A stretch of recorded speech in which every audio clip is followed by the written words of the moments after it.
Olá, tudo bem? Nós vamos começar hoje, então, a trabalhar mais um assunto do nosso edital.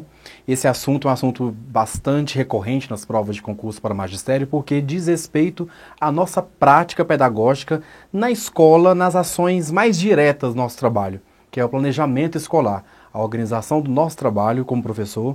E isso os concursos têm cobrado com muita recorrência, porque esse planejamento é o nosso trabalho. É o que nós fazemos enquanto professores, é o que inicia, o que fundamenta, o que respalda nossas ações, né? Elas são feitas com base nesse planejamento. Didáticas relacionadas à organização, à racionalização e à coordenação desse planejamento. Por isso, nós vamos trabalhar hoje com o planejamento escolar político, o que tem a ver um político com um pedagógico, né? O plano de ensino e o plano de aula, que trouxe uma questão nova esse edital, né? As sequências didáticas, que é algo novo, bem recente, bem atual em relação ao plano de aula, a organização das aulas em sequências didáticas, né? É um assunto teórico, conceitual e metodológico também, que traz muitas implicações para o nosso trabalho em sala de aula. Então a gente vai ver então agora o planejamento escolar nos seus 3 níveis, no PPP, no plano de ensino e no plano de aula. Vamos então começar a entender, em primeiro lugar, o que se trata o planejamento escolar, né? E nós vamos utilizar a perspectiva desse livro aqui, que é do José Carlos Libânio, Didática, né? Que é o livro mais usado, é o que mais cai nas provas de concurso, né? É os livros que é mais utilizado nas faculdades, nas formações de professores, na formação continuada, nas práticas, nas discussões teóricas, né? É um livro que em 94 foi a primeira edição dele, de lá para cá tiveram outras edições e os concursos, todo concurso de uma maneira mais abrangente ou menos, tem cobrado José Carlos Libânio, porque é o autor que tem discutido a didática da forma mais atual, mais recente, né? Ele pontua a didática de um modo muito mais apropriado, mais adequado, em consonância do que a pedagogia atual espera dessa didática. Então, eu não recomendo que vocês estudem pelo livro por si só, porque o livro tem muito mais questões do que uma prova cobra, é claro.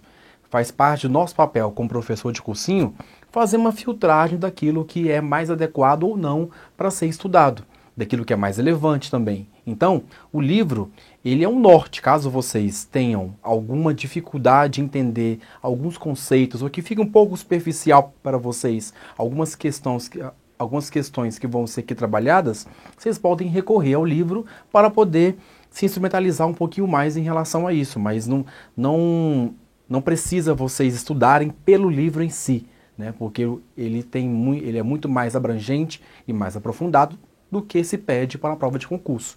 E é com base nesse livro que nós vamos fazer a discussão em relação ao planejamento escolar. Vou escolher Libânio, eu poderia escolher outros autores. Nós temos Lucchesi, Aidit, Irma Passos Veiga, Jussara Hoffmann.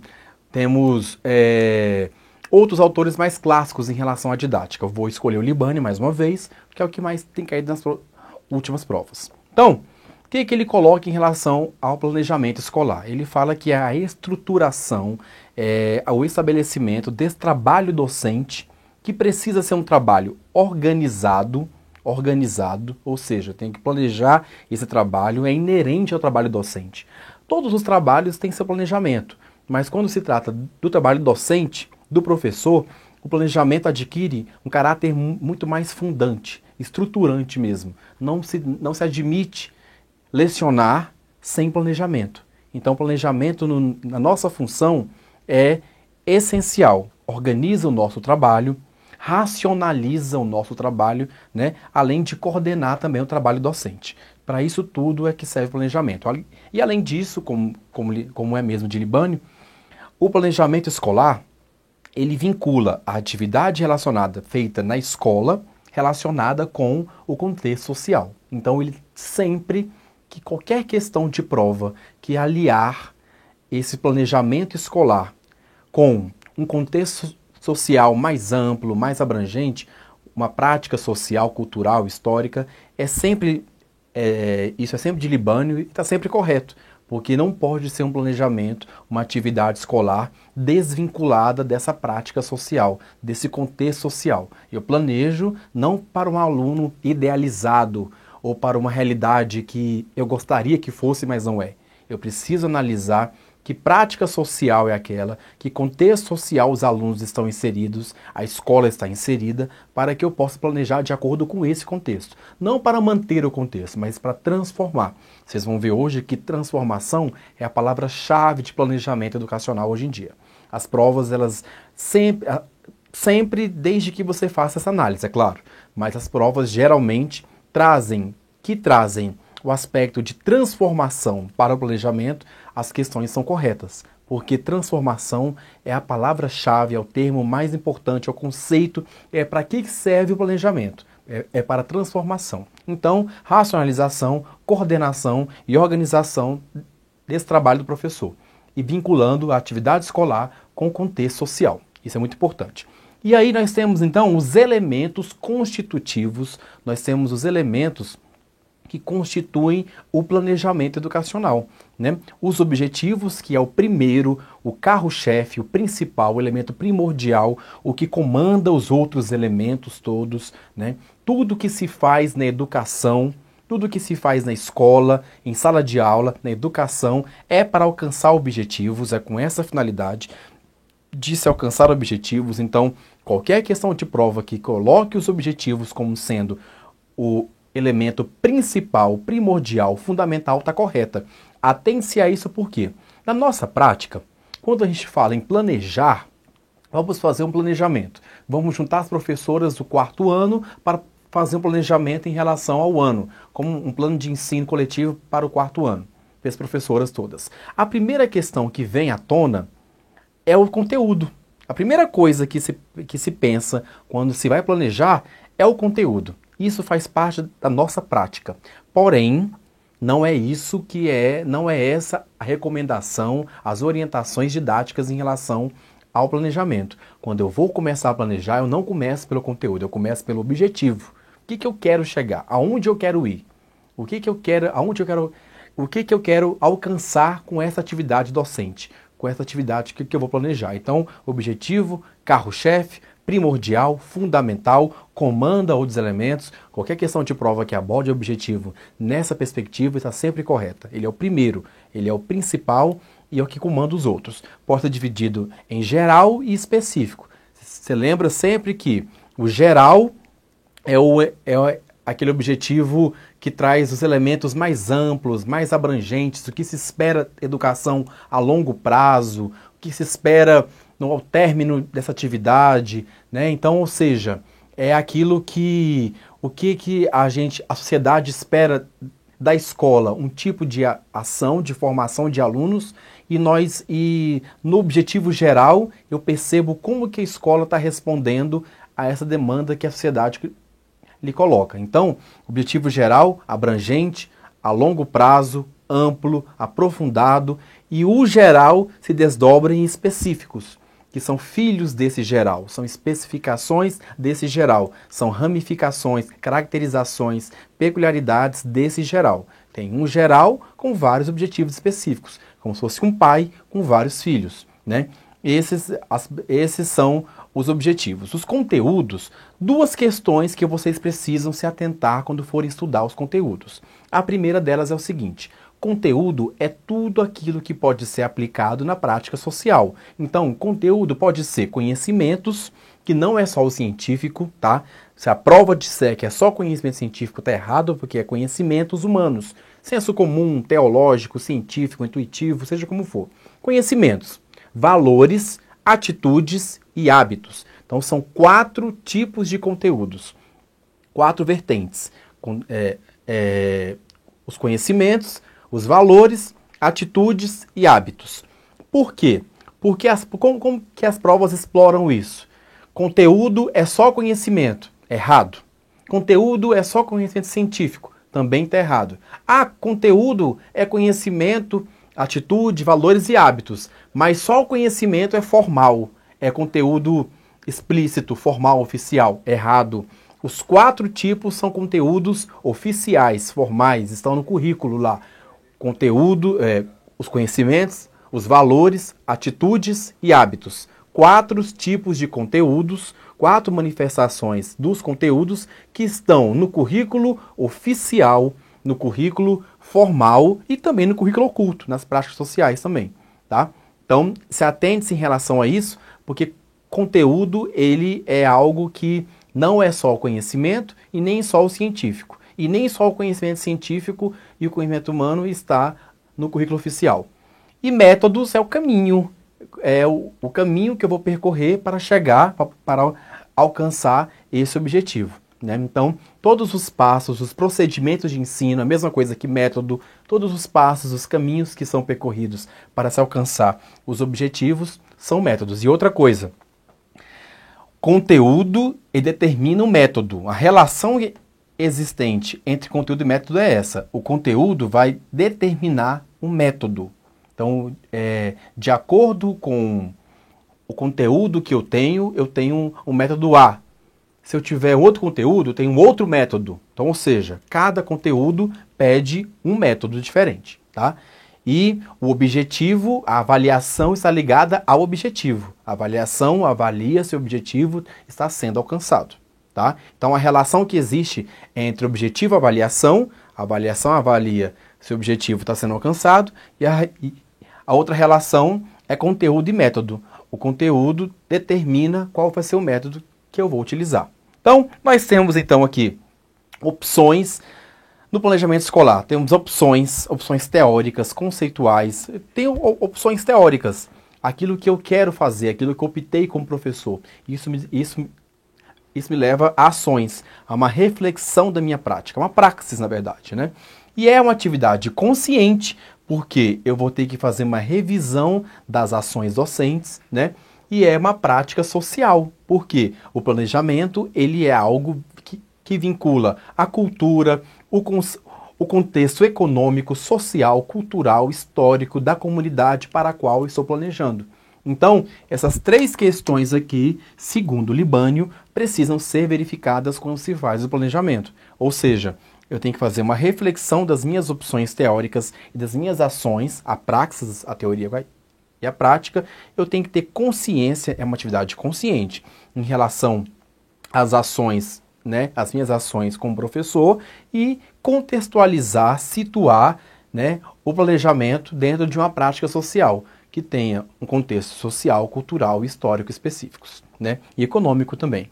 O planejamento, ele é sequencial, eu tenho uma sequência, tenho passos definidos, parece tecnicismo, ou seja, pedagogicamente incorreto, que se fale em sequência, que se fale em organização, em racionalização, mas Libânio retoma isso. Ele diz o seguinte: não é uma questão tecnicista, é uma questão de competência técnica.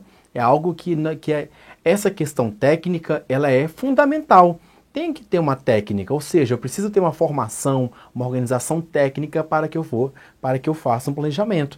Então, tem que ter uma objetividade, onde eu quero chegar, o que eu quero alcançar no fim desse processo. Isso tem que estar objetivo, claro, definido, explícito, né, para mim como professor e também para os alunos. Coerente, com certeza. Como é que eu vou colocar na fundamentação teórica que os meus pressupostos são Piaget, Vygotsky, Vallon, mas eu trabalho com avaliação somativa, ao fim do processo como produto. Isso é Skinner. Então, ou seja, tem que ter uma coerência entre as opções teóricas que eu fiz ao planejar e a minha prática, né? E flexibilidade, é claro. Geralmente, essas aqui são questões que caem nas provas, uma situação real ou hipotética, que vocês, como alunos, precisam julgar para saber se aquilo que o professor fez foi correto em relação ao que se pensa sobre esse assunto atualmente ou não foi.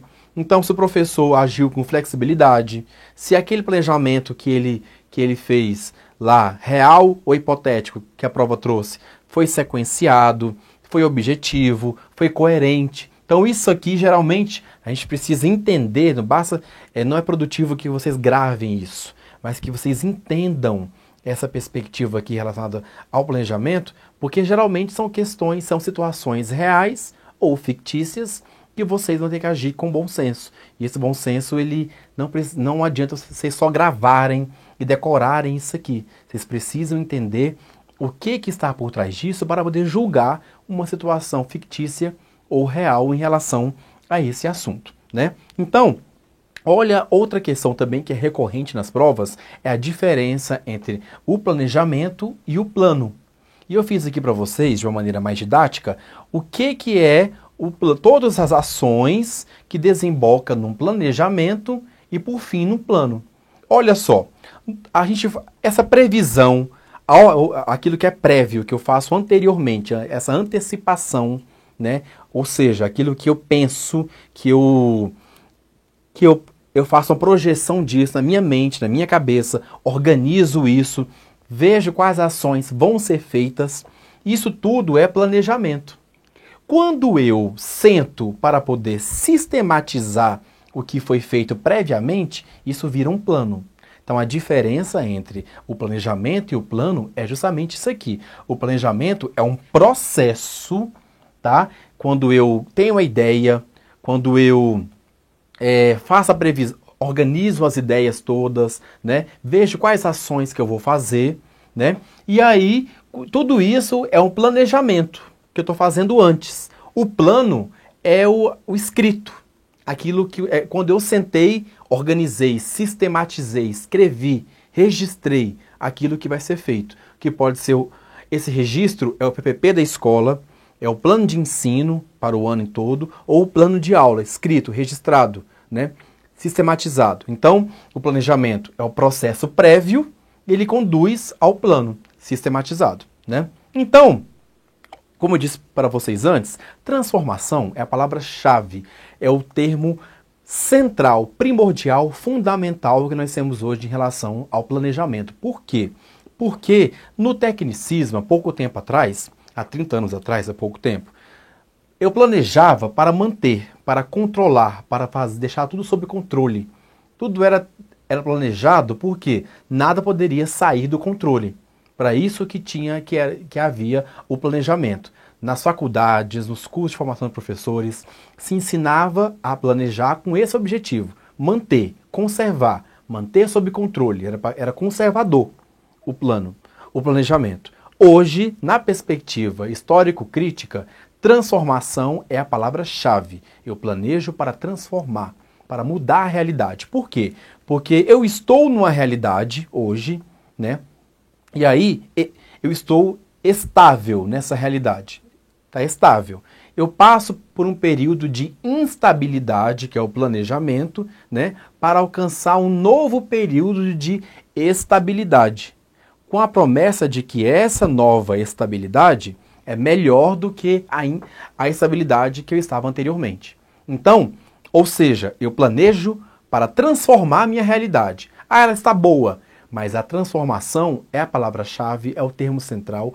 Mesmo que seja boa essa realidade, ainda assim a educação caminha, como também caminha a sociedade, para transformação sempre. Então, transformação é a palavra-chave. Qualquer questão de prova que enfatize planejamento na perspectiva transformadora, de transformar a realidade, está correta. Manutenção, conservação,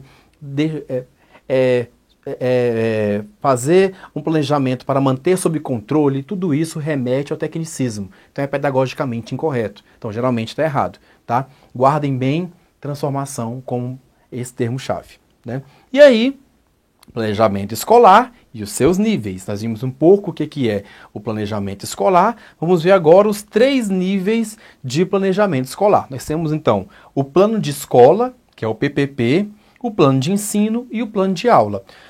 Né? São os 3 níveis de planejamento. Plano de escola, PPP, vocês podem encontrar na LDB com proposta pedagógica. Né?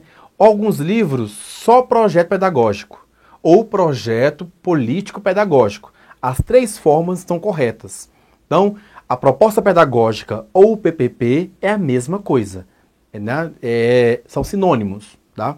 E aí, são 3 dimensões. Isso aqui é importante que vocês entendam que quando eu faço um plano de escola, né, um projeto para a escola, são 3 dimensões que eu tenho que contemplar. 3. A dimensão pedagógica, administrativa e a dimensão financeira. Essas dimensões são fundamentais que vocês saibam quais são. Tá? Isso aqui já caiu em prova anteriormente. A pedagógica, principalmente. A pedagógica é o cerne da escola, é o centro, o núcleo da escola. É para o que a escola funciona. É a razão de ser da escola. Assim como a saúde é a dimensão estrutural, fundamental de um hospital. Como o financeiro é a dimensão fundamental de um banco. A dimensão pedagógica é a dimensão fundamental, mais importante da escola. São 3 dimensões que se associam, são integradas, mas a pedagógica é a mais importante. Se a prova trouxer isso como questão, está correto. A pedagógica é a dimensão da escola mais importante. As outras 2, elas existem para fomentar um pedagógico, para manter a pedagógica, para dar sustentação à pedagógica, que é a razão de ser da escola, né? E aí, o PPP da escola, ele garante autonomia e identidade para essa escola. Por quê? Porque a escola tem autonomia. Ela pode construir o seu projeto de gestão, porque isso aqui, toda a gestão da escola é feita com base nesse PPP da escola, né? Não se pode fazer coisas mirabolantes que não estejam registradas nesse projeto, por exemplo, né? Então, é um projeto que visa que a escola visa gerir a escola com base num planejamento, em um plano previamente definido. E aí, são essas 3 dimensões que dão autonomia para a escola, não é soberania. O que isso significa? A escola tem autonomia? Tem. Ela pode criar o seu projeto que contemple as 3 dimensões, porém, essa escola ainda, é claro, está vinculada a uma rede. Ela pertence a uma rede municipal, federal, distrital, estadual, que seja. Então, ela não tem autonomia, por exemplo, para definir que vamos sair mais cedo, todos os dias, na hora da aula, ou que vamos ter aula só até às quintas-feiras. Ou seja, são questões que dão para a escola autonomia, é claro, mas soberania não, porque ela não é soberana, ela pertence a uma rede, a instâncias superiores, né? Então ela tem que cumprir as diretrizes curriculares, tem que cumprir as orientações pedagógicas, as leis, as portarias, os regulamentos, a escola tem que cumprir porque ela pertence à rede. A autonomia não é soberania. Eu enfatizo isso porque já caiu questões de provas com situações reais, né, uma situação real ou hipotética, fictícia, que você tinha que ler aquela situação e julgar se a escola teve autonomia ou se ela foi além disso naquela situação. Ela quis ser soberana, quis ser acima das leis que estão, né, pela escola. Não é porque ele foi construído coletivamente por todos que agora todo mundo vai decidir fazer algo que não está. Isso é óbvio, todo mundo sabe disso, é claro. Mas na hora uma questão de prova bem construída leva a gente ao erro. Então tem que ter atenção. Nessas situações reais ou hipotéticas, o decoreba, ele foge, ele não precisa mais, ele não serve mais de nada. Eu tenho que ter entendido isso aqui para poder fazer essas questões. Portanto, traz identidade à escola, porque cada escola é diferente, mesmo aquelas escolas que estão na mesma quadra, próximas umas das outras, mas a identidade de cada uma delas é conferida pela construção do seu projeto pedagógico.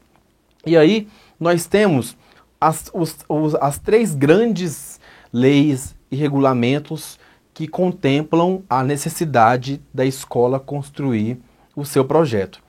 A primeira são as diretrizes curriculares nacionais para a educação básica, né, que traz tudo que a escola precisa, todos os respaldos que a escola precisa ter para construir o seu projeto. A segunda é a LDB.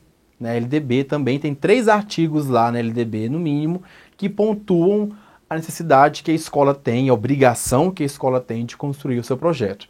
E a Lei de Gestão Democrática. Então, nessas 3 instâncias aqui, nós temos, são 3 leis que trazem a obrigação que a escola tem de construir o seu projeto. A primeira dela é as diretrizes curriculares nacionais. Ela diz o seguinte: o PPP da escola, ele traz qualidade social, ele garante a qualidade social. eu quero que vocês entendam bem o que significa qualidade social, porque esse é um termo recente, atual, presente em todos os documentos oficiais da rede pública aqui do DF ou federais também. Porque a qualidade social é um termo que se contrapõe, quer negar, quer superar a qualidade total do tecnicismo, que tinha o tripé da eficiência, da eficácia, da produtividade. Tinha qualidade, o tecnicismo, aquilo que se parecia com a fábrica, uma escola que saía todos os alunos iguais, com a cabeça formatada. Essa é a escola de qualidade total no tecnicismo. Hoje, a qualidade social tem uma outra finalidade. Qualidade social conduz à cidadania, em primeiro lugar, e também é uma escola que está vinculada, que tem como princípio as aprendizagens. Então, qualidade social é para as aprendizagens. É aquela escola que garante as aprendizagens e que conduz o aluno a ser um cidadão ainda como criança, né? E também uma escola democrática, é claro, porque é um PPP que é construído por todos, né? E aí, as DCN traz todos os pontos que devem ser contemplados no PPP. Não traz a formatação, a estrutura, cada tópico separado, não. Ela diz o que não pode faltar no PPP. O diagnóstico da realidade dessa escola, onde a escola está inserida, qual o diagnóstico inicial, que escola nós temos, né, nesses aspectos pedagógicos, administrativos e financeiros e sociais também, nesse contexto social mais amplo, né? Quais são as concepções de educação que essa escola tem, ou seja, o que o corpo docente, os sujeitos, a comunidade escolar como um todo pensa que é educação? Quais são as concepções que essa comunidade escolar tem sobre educação? Qual o perfil dos sujeitos? Qual o perfil, ou seja, desses sujeitos? Os sujeitos que são os pais dos alunos, mães responsáveis, os alunos, os estudantes, né, os professores como um todo, né, e os funcionários. Qual o perfil deles? Né? A organização do trabalho pedagógico, OTP. Como é que o trabalho pedagógico nessa escola vai ser organizado? Também tem que ter. Qual a definição que a escola tem de qualidade? Fundamental também que tenha nesse projeto. O que essa escola pensa que é qualidade? É a social? Que ela coloque, então, e que ela fundamente isso. A gestão democrática, como é que essa escola vai viabilizar a participação dos segmentos escolares na gestão dessa escola? Então, também tem que estar lá nesse PPP. Os programas e projetos que superem o fracasso escolar, também tem que estar lá.